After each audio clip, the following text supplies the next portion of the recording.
Hi everybody and welcome to the channel. My name is Cormac, but I'm also called the Archeo Gamer, and the reason why is I'm a postgraduate from Sligo IT. Did the archaeological course for the last 3 years and I just graduated this year. So I'm actually working at the moment like in commercial archaeology, and with my time off I want to keep my creativity up, and as this is why the channel is has been made. But I'm going to give a quick intro about myself and what we're going to be doing within the channel, and then also kind of if I have time off, but when I'm working I won't be able to upload as much, but I might try and upload a load of archaeological ones and record as much as I can, and then when I'm home I'll be playing games. So a quick intro about myself. After I left school in 2011, I thought my career would have been in music because I was a musician at the time. I used to be a DJ. I DJ'd in like parties. I did festivals. I did one festival down in Killorgan called K-Fest, which was really cool, with all the Irish rap lads. I'm mad into them. Then I did kind of a couple of events as well for people, which was pretty cool. So when I was younger, I was mad into archaeology. Like the show Time Team, if you don't know, was a really big show back in the like kind of early 90s to like early like the 1990s really.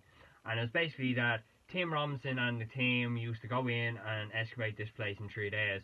They went all over England, but also did a couple of sites in the north, which is kind of a bit iffy, but we'll talk about that later. And realistically, like they had a whole, like they say they have 3 days to excavate the place, but realistically you can't do all that type of excavation in 3 days. It takes about a couple of months if it's commercial, but also if it's a project it could take years. So they had a huge task force. They had about maybe a workforce over of 200 people, and that's okay because if you have a workforce over 200 people, you have for like people that are doing researches about and all this kind of stuff, and specialists involved as well, which is very hard to get because specialists cost a lot of money, and with certain things, with small projects you can't get anything. You can only afford a couple, but like in an industrial scale you can afford any as much as you want. So when I was younger, when I was like say 2 or 3, we have a row of shops that literally are about 2 minute walk away from my house. But when I was younger, it took me about a half an hour because I was inspecting everything from picking up from cigarette butts, cigarette butts, broken lighters, chewing gum, very unhygienic, but anyway, and kind of money to lollipop sticks, everything. Like it took me, I expected everything. So my family were always saying you're destined to be one. But then, in the meantime, when you get older, your interests fade, and you get into I got into music. I do a little bit of art, nothing major in that. So my archaeological history in 2015 to 2017, I used to work. Where I'm from. There's a castle, and it was closed for the majority of my life up until then because there was a lot of row shops, and there's nothing really down there that we needed to go down there. There's a supermarket like only up at the very top of the street on the main street. And I didn't really go down there that much because all my friends live locally, so I didn't really go into the village that much. So in 2015, I was working in McDonald's after leaving school in 2011. In 2012, I was in college in Ballyfermot doing sound engineering, but in the whole process, my course coordinator kind of screwed up. He told me I didn't need a portfolio, and the community were saying I needed a portfolio, so that's why I didn't get in. But so when I left college, I was saying to my mum and dad, like, look, I'm not going to waste a year just sponging off or trying to look for work. I'm just going to get a job, and then the next year I'll apply. And then kind of creature comforts kind of came involved. I was making money then, so it was about 4 years later. So in 2015, my mom was watching something on the news, and it was this thing called Digging History of Swords. So my mom decided to bring me and my sister along, but I didn't know because I was in work. And at the time, I didn't know, so I came home of a late night shift. I had to close up the shop, so we had to close at 11, but we didn't get out until about 1 o'clock because it was like a system failure, and we had to wait until the system was done until we could leave. So I came in at about 1 o'clock, showered, had my dinner, and then went to bed. And then at 9 o'clock the next morning, my mum was bashing around, calling us to get up, and was saying, yeah, we're going to this place, and I had no idea. So my mum said, yeah, get stuff on that's dirty. You want to get dirty because we're going to be digging. And I had no idea. I was like, what are we doing? And we got down to the castle, and we were introduced by this archaeologist called Christine Baker. She's really nice. She's actually the one that produced me to go on to do archaeology in Sligo IT. And we were there, and I loved it, so I fell in love. We did a week of it because I had a week off, but then it was kind of, the course was over 2 weeks, but because I was on shift work, I was kind of in and out, so I couldn't really, any spare moment I had, I was down there working with them. Then that was 2000 to 2017, and then on the last year, we actually found skeletons that we shouldn't have, and it was a really panic because this is the volunteer scheme, and realistically, volunteers shouldn't be doing it because the program was working so well. The National History Museum said, just get them out, and we'll, excavate them out. We'll keep them, and we'll do our tests on them if you want to get tests done on them. So we done that, and actually they predated the castle, and the castle has an interesting history itself.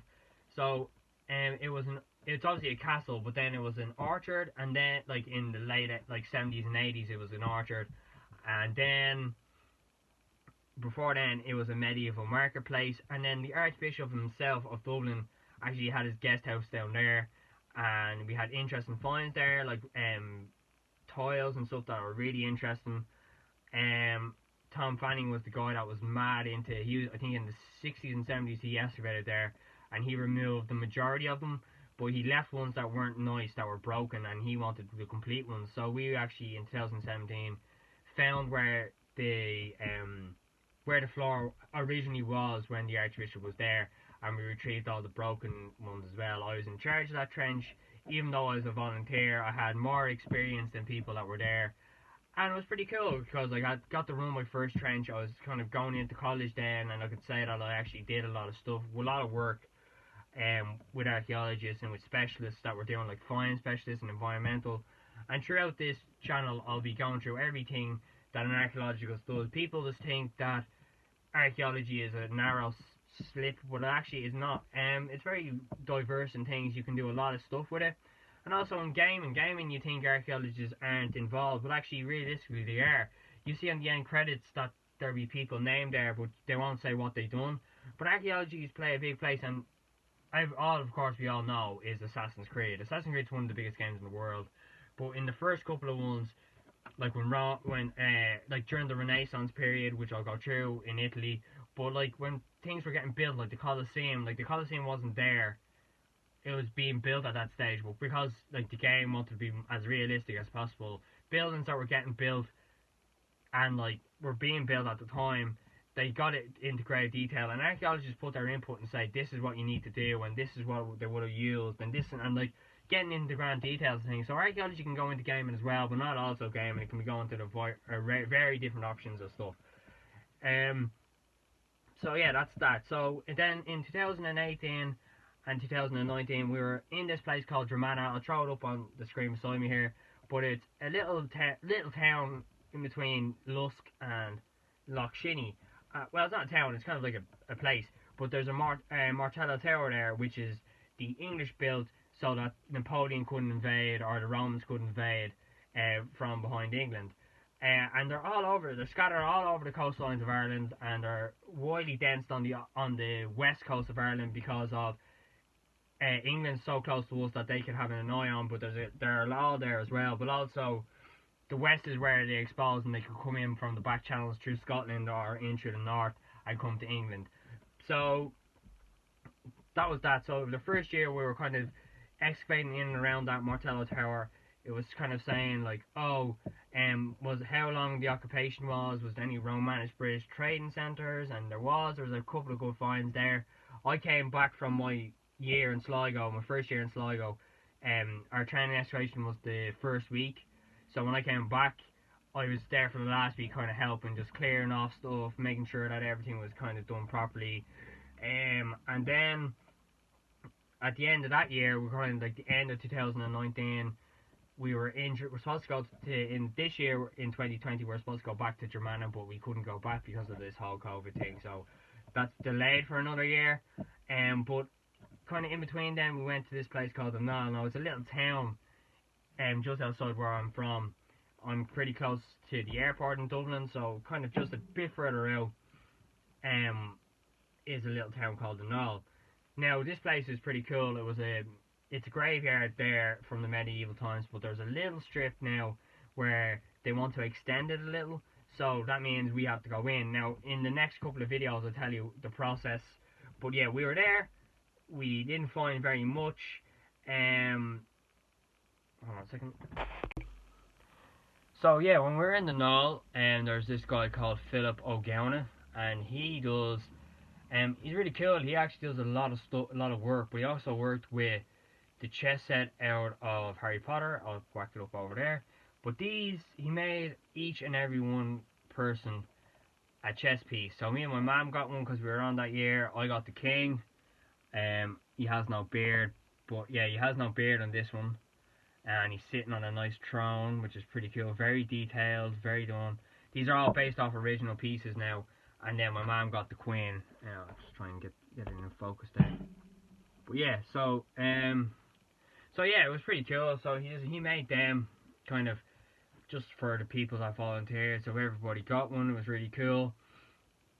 And that's really it. Like we didn't really find much. I found there's a lot of clay pipes there because obviously smoking is very big. Well, it's very big in Ireland at the time in the post-medieval era, because Ireland has a lot of clay pipe making in Dublin especially, but also in Galway and all over Ireland, and then England coming in from England as well, and also in the Netherlands they kind of copied later, like they came late to the game in clay pipe building, but they're very rare, and we found a couple of them, like fragments of them. And I'm going to be going through like what you kind of find in typical stuff as well, in all periods, and kind of what are the main focuses and what people actually focus on. And that's really it. So now on to my gaming. When I was young, I got mad into gaming, so I was probably about 4 or 5. I got my first console, which was the Sega Mega Drive 2, from my cousins, like relative cousins from my dad's side. They were mad into gaming. I think they were in their late 20s, early 30s at the time. They had two, so they gave me one. And then I was only, and that was, like the original Nintendo came out in 1983. I wasn't even born. Then kind of the PS1 came out in 1996. Then I got that one instead. We had games like Time Crisis. If you don't know, that's a real arcade game, but they brought it out for the PlayStation 1. And it was really cool. I got a gun attachment and all, and you could pretend how to duck and all, like you're playing the arcade game. I had FIFA, I had wrestling, I had Star Wars as well as a major one. Street Fighter was one. And then in 2000, I got the PlayStation 2, and I remember that because that was great because our favorite games were all on it, like Grand Theft Auto San Andreas. I used to love that game, played it religiously. Need for Speed was really big back then as well. Me and my mates used to love playing that. And that's really it. Like, I was into shooting games. I was into any type of games I could get my hands on. Like, even around the corner from us, we had an Extravision, which isn't really big now. Oh, it's gone now, but it was really, really big when I was that young. And we used to go in there and used to just rent games, like, all the brand new games for, like, half the price. I think it was, like, €10 for a week or something. It was really cool. Wish they were back, because, like I say, with this Corona thing now, they would have made a fortune. Just renting things and just putting them back in the slots, and you don't even have to have any human contact as well. And then when I got into secondary school, so kind of maybe in 2005, everybody had to switch from PlayStation 2 to the Xbox, and my friends seemed to all have the Xbox, so I switched to the Xbox. And because Resident Evil 5 came out, I went up to Belfast because it was a lot cheaper. I think it was like €200, well, £2,000 cheaper than up here in Dublin. So I got it up there for maybe, I can't remember how much it was, but I got it with the Resident Evil 5, so it came out red. But then in 2013, I had that for years. I was playing like Blood and Sand by 50 Cent, which was a good game. Kind of a couple of the FIFAs, a lot of the shooting games like Tom Clancy, obviously Grand Theft Auto and all them on it. And then I switched back to the PS4, so I sold that. I was actually raging that I can't get it again, but I switched it again, and yeah, that was really it. So basically the aim of this channel is to one, like every first, like the first, like if I do an archaeological video one day, in the second or third day I'll be doing a gaming video. It's not gonna, the Nintendo isn't really gonna start straight away. The plan is to, because I'm an archaeologist and archaeologists love digging up the past. I'm gonna start from the Nintendo 64 to the PS1, and then skip maybe the PS3 because the PS2 games are compatible on the on the PS3, so I can get the PS2 games and the PS3 games on the one console, and obviously PS4 games, all the relative games now, like Fall Guy, Hyperspace is a good one. I started playing that, that's really good. I'm kind of still getting used to it. Obviously Call of Duty, Grand Theft Auto, and FIFA, any other games that are out I'll be playing, hopefully in this, and up and coming games like Assassin's Creed, I'll be playing them and going through kind of stuff, which is, and that's really it. And just, this is the channel to say hello and welcome and goodbye. Also, if you want to follow me on Instagram and Twitter, my links will be in the description below, with all the other relative ones like Phil McGowan's websites. Check out his stuff like that he makes, and also Fingal Heritage, which is the one that I have voluntarily based on as well. They'll all be on the link in the description. Goodbye.